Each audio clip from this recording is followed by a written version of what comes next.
Now, Victoria's Spongecake is a baking classic and a tasty tea time treat. And if you fancy giving it a go, well, who better to have in the kitchen but our very own Catherine Leyden. Good morning to you. I've had a stab at it already. It's nearly gone. Nearly gone. I couldn't wait. Oh, it's delicious, now, Catherine. it's gorgeous, isn't it? Now, I'm doing the, as I mentioned at the top of the hour there, I'm doing the all-in-one method.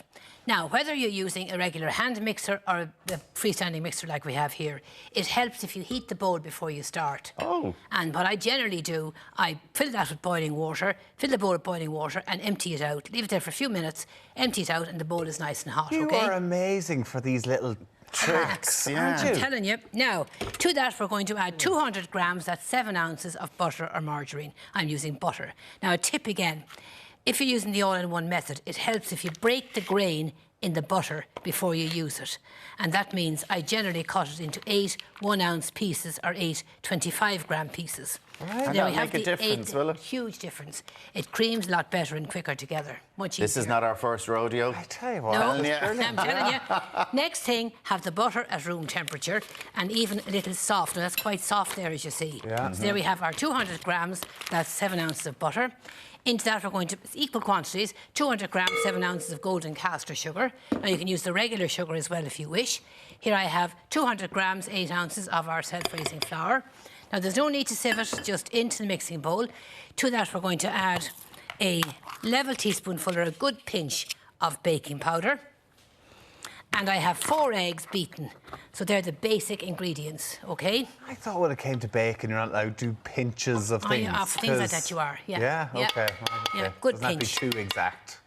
Now, the only thing that's important is you have your oven at the temperature before you put it into bake. And it generally takes the average domestic oven about 20 minutes to reach a temperature of 300 Fahrenheit, 400 centigrade.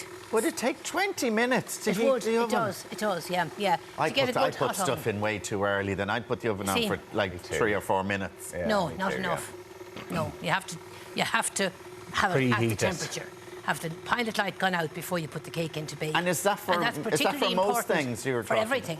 Very important for bread, for pastry particularly, right. and for sponge mixtures. OK? All right. Now, okay. there we have it almost ready, but I'm going to add to that about 2 tablespoonfuls of milk. And you could use water instead. So this is a 2 tablespoon measure I have here. So we're just going to tip that in. And there we have the mixture. We're going to give it full speed ahead now for a few seconds.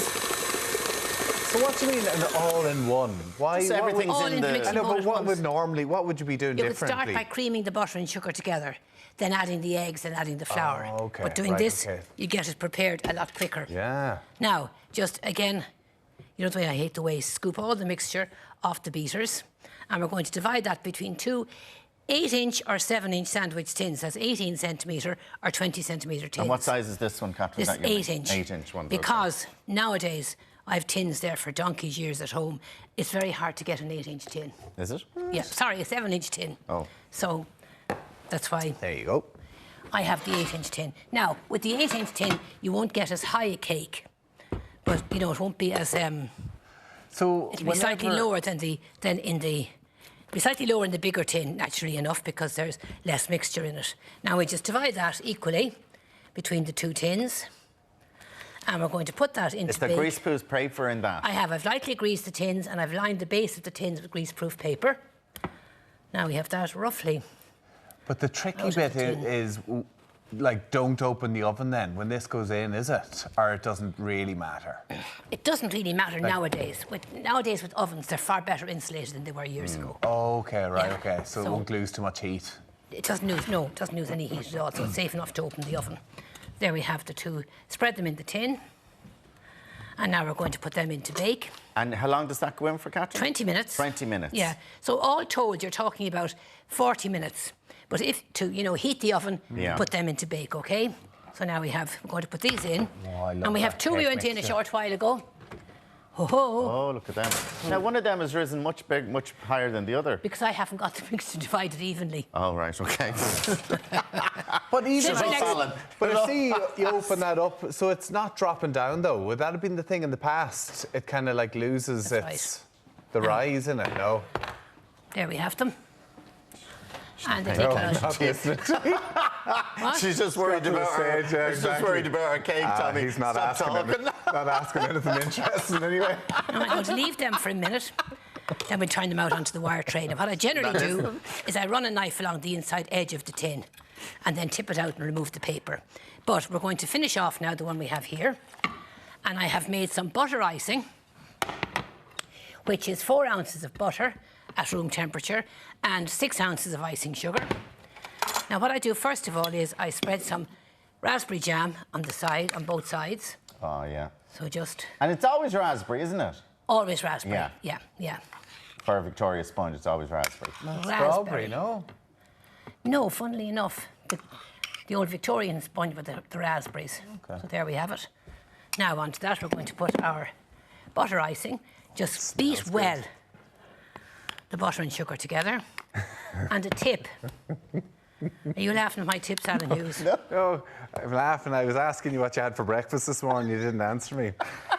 I missed it. I was concentrating too much. You were very busy concentrating. Yeah. Alan Hughes, I missed it. Thinner spreading of the filling on both sides. And this is important because do you know if you put the filling on one side, then land the other side down on top of it, when you cut a slice from that, the half that doesn't have the slice on, topple off the wedge. Here, I'll give Tommy over his slice there. Look at there this. we go. Now, there we go. Look at this is my favourite dessert, Catherine. Is it? Oh, it is. I absolutely love Victoria sponge. It's gorgeous. Dust it down with a little icing sugar. Oh. And there we have it. There, it's done. Oh. Nice. What's the filling again? Butter icing with vanilla extract in it. Goodness, that Vanilla is essence. unbelievable. It's Isn't it? lovely. Oh. And you wouldn't put fresh cream in there? Generally, you put fresh cream into an egg sponge, which is a much lighter mixture, Alan. Oh, No, okay. vanilla ice cream. That so is now, Alan, we're going to give you some of this to bring home to Carl. I believe he loves that's it. his favourite as well. He's going to love it. He can only have half. I'm having the other half. Okay.